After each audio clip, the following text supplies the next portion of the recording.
Okay, so Val, thank you for agreeing to do this. It's going to help the rest of the community. I guess what I've observed in speaking with you is just how well you do your one-to-ones with your team, and also how well they receive them as well. Because I obviously know your team as well, and how well they receive them.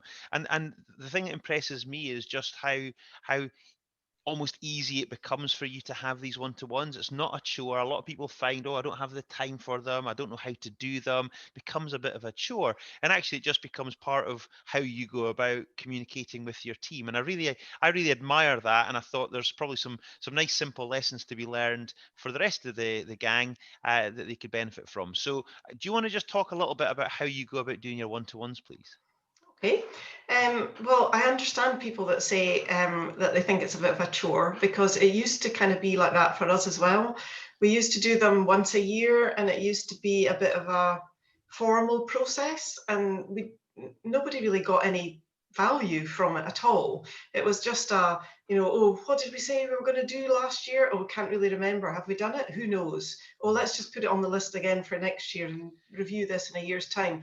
And it just seemed pointless. So what I wanted to try and get was something a bit more informal, a bit more often, and that people felt they actually had a platform to just say how they were feeling about things in general.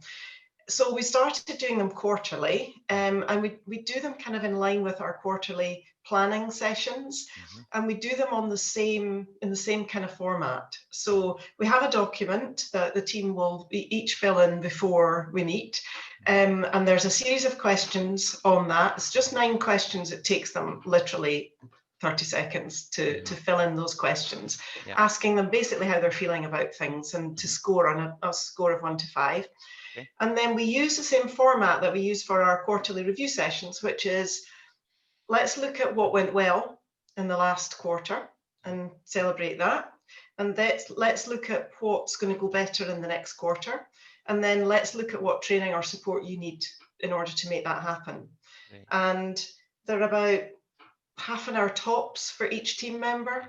And everybody gets a chance to basically chat about how they're feeling about things, and then know what it is that they're going to be doing in the next quarter and how they're going to go about it. So we'll have a look at that form in a wee second then, Val. But I like the fact that you do it in line with the quarterly planning. So a lot of people say, well, how often do you do one-to-ones? The reality is you can do them, whichever frequency is most helpful. You've clearly found that on a quarterly basis, and it lines up with a quarterly plan. That makes a lot of sense, doesn't it? So, okay. Yeah, it does. And because my team are used to doing the quarterly plans in that way, that's the same way we do them. We look at what went well last quarter, and each person says what they think should go better next quarter. So it kind of just works in the same way. Yeah, nice and straightforward for people. So let's have a quick look then. Do you want to just share your screen, Val? And I'll just Will do. enable that. And then let's have a look at this. You can just quickly run us through it, and then we'll wrap it there. Hang on, that's the wrong thing I'm sharing with you now. That's it.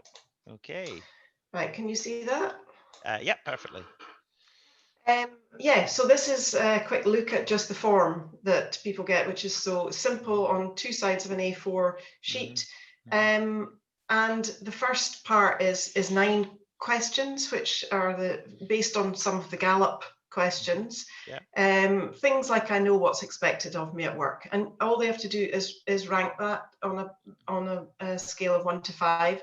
Yeah. And actually, the interesting thing about these questions is that because they're ranking it, I get a chance to have a look at it to see if anything's changed from last quarter. Yeah. And if there's something that's a low score, we can talk about what do we have to do to get that higher.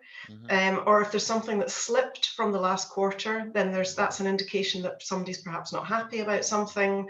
So they're good questions for starting a conversation, basically. And the second page is basically where they will write down, before the meeting, they'll write down what they think went well in the last quarter, what they think could go better in the next quarter, and then what's the training plan and support that they need to get them through that. And we'll just use these as discussion points and add to them in the meeting. So we'll actually celebrate what they did well in the last quarter, and we'll help them to figure out how to do something better in the next quarter. So each person knows exactly what it is that they are going to be working on, and I know exactly what they need from me to help them to do that.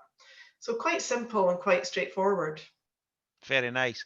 I think that there's a number of things I like about this file. One is it's kind of it's a routine thing that you do quarterly. I like the fact you've used some of the Gallup questions as well, which again really starts a conversation, and that people have to come. They know they know the template. They need to come prepared and ready to have a good quality conversation, Val. So I think this is a really light document that allows that kind of conversation to happen. So again, do you want to take this yourself off screen share so I Yeah, can see your yeah. face before we close this? But yeah, I love that. And I think, I've written it back here, how to have great one-to-ones with your team by Val. I think that's been a very good, quick, short masterclass. Any last comments, Val? Just that I'm happy to share that document if anybody else wants to use it. Brilliant. Thanks, Val. You're a star. Okay, no problem.